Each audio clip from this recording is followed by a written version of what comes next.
ప్రస్తుతానికి అయితే ఎటువంటి ప్రమాదం లేదు. రైట్, సూపర్ ఎక్స్క్లూజివ్ న్యూస్ చూద్దాం.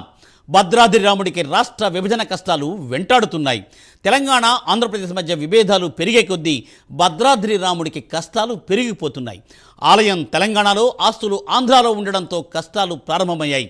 ఇప్పటికే భద్రాచలం పట్టణానికి ఆనుకుని ఉన్న పురుషోత్తమపట్నంను కేంద్ర ప్రభుత్వం ఆంధ్రప్రదేశ్లో విలీనం చేసింది. అయితే భద్రాచలం రామయ్యకు పురుషోత్తమపట్నంలో 900 ఎకరాల ఆస్తులు ఉన్నాయి.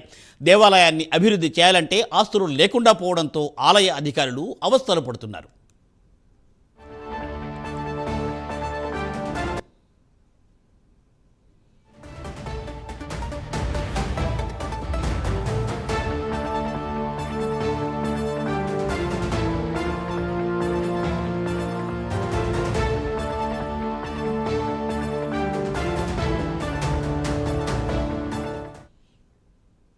అంతేకాకుండా భద్రాచలంలో పేరుకుపోతున్న చెత్తను డంప్ చేసేందుకు అవకాశం లేక ఇబ్బందులు పడుతున్నారు.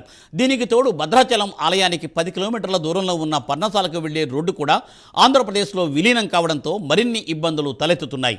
ఇక ఏపీ పరిధిలోకి వెళ్లిన 5 గ్రామాలను తెలంగాణకు ఇస్తే కానీ భద్రాచలం అభివృద్ధి చేయలేమని అధికారులు చెబుతున్నారు. మరోవైపు ఏపీలో విలీనం అయిన గ్రామాలను తిరిగి తెలంగాణలో కలపాలంటూ ఆందోళనను ఉధృతం చేస్తున్నారు. మొత్తానికి 2 రాష్ట్రాల మధ్య భద్రాచలం రామయ్య నలిగిపోతున్నారు.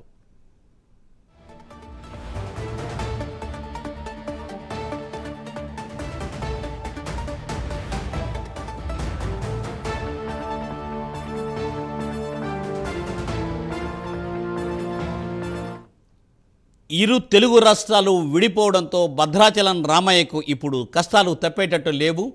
సో దీనిపై ఏంటంటే ఆంధ్ర తెలంగాణ మధ్యలో భద్రాచలం అలాగే పురుషోత్తమపట్నం అనే ఒక ఊరు కూడా ఆంధ్రాలో కలవడంతో ఇప్పుడు భద్రాచలం రామయ్య 900 ఎకరాలున్న ఆ ఆస్తులను వినియోగించుకోలేని పరిస్థితుల్లో ఆ దేవాలయం ఉంది. మరి దీనిపై మరింత సమాచారాన్ని మా ప్రతినిధి రజనీకాంత్ అందిస్తారు. రజనీకాంత్.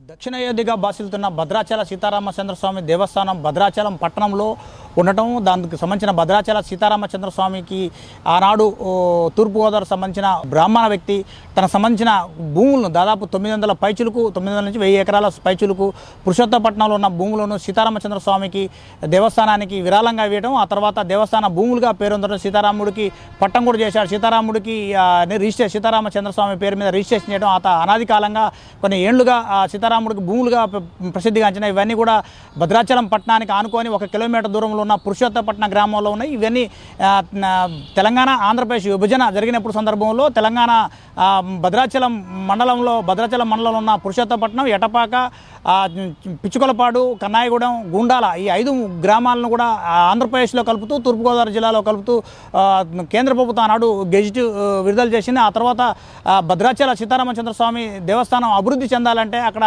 దేవస్థానం పేరు మీద సీతారామచంద్రస్వామి పేరు మీద ఉన్న ఆలయ భూములు సుమారు 889.5 ఎకరాలు, మొత్తం సుమారు 900 ఎకరాలు పైచిలుకు భూములు ఉన్నాయని చెప్తున్నప్పటికీ మాత్రం ఇవన్నీ కూడా ప్రస్తుతం అన్యాక్రాంతం అవుతున్నాయి. గడిచిన కొంతకాలంగా తెలంగాణ ఏర్పడిన తర్వాత 10 ఏళ్లుగా ఇవన్నీ కూడా 14 ఏళ్ళుగా సుమారుగా అక్కడ మొత్తం ఆంధ్రప్రదేశ్లోకి వెళ్ళిపోవటం, పురుషోత్తపట్నం కూడా ఆంధ్రప్రదేశ్లోకి వెళ్ళటం, నెల్లిపాక మండలం కింద పాత కూనవరం మండలంలోని ఒక గ్రామం సంబంధించి నెల్లిపాక మండలం ఏర్పాటు చేయడం, నెల్లిపాక మండలం కింద ఈ పురుషోత్తపట్నం కూడా వెళ్ళటం, పురుషోత్తపట్నంలో ఉన్న దేవస్థాన భూములను కూడా అక్కడ స్థానికులు ప్రతిసారి కూడా వ్యవసాయ సీజన్లో దాంతోపాటు రెగ్యులర్ కూడా ఆక్రమణకు గురి చేయడం కాకుండా అక్కడ దేవస్థానం సంబంధించిన గోశాల కూడా ఉంది. ఆ గోశాల కూడా ఎక్కడో నిర్వీర్యం అయిపోతున్న పరిస్థితులు ఏర్పడుతుంది. దాదాపు గత వైసీపీ ప్రభుత్వ హయాంలో ఆంధ్రప్రదేశ్లో వైసీపీ ప్రభుత్వం ఏర్పడిన తర్వాత ఎక్కువ కూడా ఆక్రమణలు కొనసాగుతున్నాయని చెప్పవచ్చు. గడిచిన 2.5 ఏళ్ల క్రితం అక్కడ పురుషోత్తపట్నం గ్రామంలో ఈ స్థానికులు ఇళ్లని నిర్మించుకోవడం, దేవస్థానం భూముల్లో ఏకంగా పక్కా ఇండ్లు నిర్మించుకోవడం, షెడ్లు వేసుకోవడం, తాత్కాలిక ఇండ్లు నిర్మించడం తర్వాత షెడ్లు వేయడం, తర్వాత కూడా కొంత పక్కా నిర్మాణాలు చేపడుతుంటే దేవస్థానం ఈవో రమాదేవి ఆధ్వర్యంలో కొంతమంది వెళ్ళి అక్కడికి వెళ్ళి దేవస్థాన సిబ్బంది, అర్చకులు కొంతమంది వెళ్ళి అక్కడికి వెళ్ళి వాళ్ళ నిర్మాణాలు ఆపే క్రమంలో గ్రామస్తులు వాళ్ళందరిపై కూడా అర్చక సిబ్బందిపై ఈవోపై కూడా దాడి చేశారు. దాడి చేసిన సందర్భంలో వాళ్ళంతా కలిసి వెళ్ళి అక్కడ స్థానిక పోలీస్ స్టేషన్లో ఫిర్యాదు చేసినప్పటికీ మాత్రం పట్టించుకోకపోవడంతో వానరసేన అని ఒక సంస్థ వాళ్ళు మాత్రం ఆంధ్రప్రదేశ్ హైకోర్టులో రిట్ పిటిషన్ వేయడం, దేవస్థానం దేవస్థాన భూములు సీతారామచంద్ర స్వామి భూములు అన్యాక్రాంతం అవుతున్నాయి, వీటన్నింటిని పట్టించుకోవాలి. ఇదంతా భూములన్నీ దేవస్థానం మాత్రం తెలంగాణ పరిధిలో భద్రాచలం పరిధిలో ఉన్నది, తెలంగాణలో ఉన్నది. ఈ భూములు దేవస్థాన భూములు సంబంధించి మొత్తం కూడా పూర్తిగా ఆంధ్రప్రదేశ్ పురుషోత్తపట్నంలో ఉండటం కూడా ఇవన్నిటి అన్యాక్రాంతం అవుతుంది. వీటన్నిటి కూడా రక్షణ కల్పించాలంటూ మాత్రం వానరసేన సంబంధించిన సంస్థ ప్రతినిధులు హైకోర్టును ఆశ్రయిస్తే హైకోర్టు కూడా సీరియస్గా పరిగణించి అప్పుడు హైకోర్టు కూడా ఒక సీరియస్గా జడ్జిమెంట్ కూడా ఇవ్వడం జరిగింది. ఈ భూములన్నిటి కూడా ఆంధ్రప్రదేశ్ ప్రభుత్వం తక్షణమే రక్షణ కల్పించాలంటూ చెప్పినప్పటికీ మాత్రం ఆ రక్షణ కల్పించాలని చెప్తే ఆ తర్వాత తూర్పుగోదావరి జిల్లా కలెక్టర్ కూడా నోటీసులు ఇవ్వడం, తూర్పుగోదావరి జిల్లా కలెక్టర్ తర్వాత సంబంధించిన ఆర్డీఓ కూడా వచ్చి అక్కడ అడావుడి చేసి కొంత సర్వే చేసి కొంత భూములను అన్ని దేవస్థాన భూములు అంటూ తేల్చారు. కానీ మాత్రానికి వాటికి ఇప్పటికీ నేటికీ రక్షణ లేకపోవడం, ఇటీవల కాలంలో కూడా పక్కనే ఉన్న పాత గోశాలతో పాటు కొత్త గోశాల నిర్మిద్దామని పురుషోత్తపట్నంలో పాత గోశాల ఉంటుంది, గోశాల పక్కన ఇంకో గోశాల కూడా నిర్మిద్దామని ఆలయ సంబంధించిన ఇబ్బంది ఆలయ ఈవో కూడా రమాదేవి అక్కడికి సంఘటన స్థలానికి వెళ్తే స్థానికులు అడ్డుకోవడం జరిగింది. అడ్డుకోవడమే కాకుండా అడ్డుకున్న సందర్భంలో కూడా వీరిద్దరి మధ్యన గ్రామస్తులు ఈ సిబ్బంది మధ్య కూడా తీవ్ర వాగ్వాదం కూడా చోటు చేసుకుంది.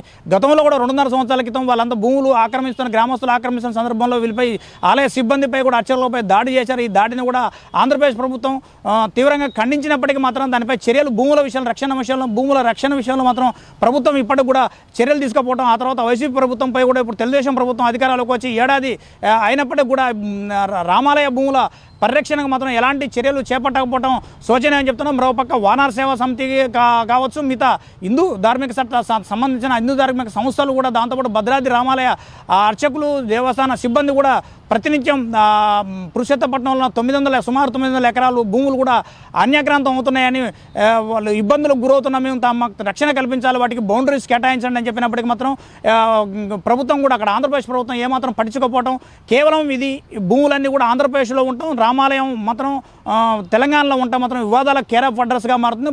మరోపక్క ఇప్పటికీ తెలంగాణ ఆంధ్రప్రదేశ్ మధ్యన బునకచెర్ల వివాదం, దాంతోపాటుగా పోలవరం వివాదం కూడా స్థానికంగా రేజ్ కావడం, ఇటీవల కాలంలో పోలవరం మునక ప్రాంతాల్లో కూడా ఎక్కడ ఏరియల్ సర్వే కూడా చేసింది కేంద్ర ప్రభుత్వ బృందం.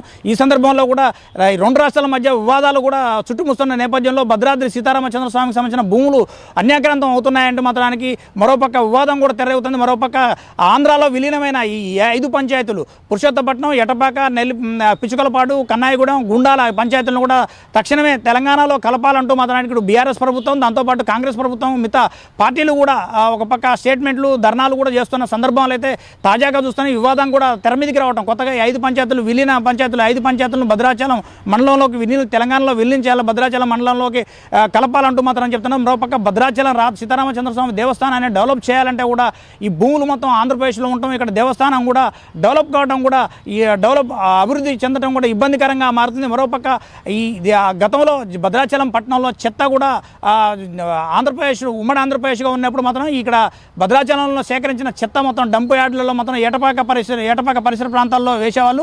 ఆ తర్వాత తెలంగాణ ఏర్పడిన తర్వాత ప్రత్యేక తెలంగాణ ఏర్పడిన తర్వాత ఏటపాక ఆంధ్రప్రదేశ్లోకి వెళ్ళటం, అక్కడ చెత్త పారబోస్తే కూడా వాళ్ళు అక్కడ ఆంధ్రప్రదేశ్ ప్రభుత్వం గ్రామ పంచాయతీ వాళ్ళు కూడా అభ్యంతరం చేయడం, అక్కడ స్థానిక ప్రభుత్వాలు కూడా స్థానిక పంచాయతీ అధికారులు అభ్యంతరం తెలపడంతో సుమారు 10 ఏళ్ల పాటు భద్రాచలాన్ని చెత్త కష్టాలు కూడా వెంటాడినాయని చెప్పవచ్చు.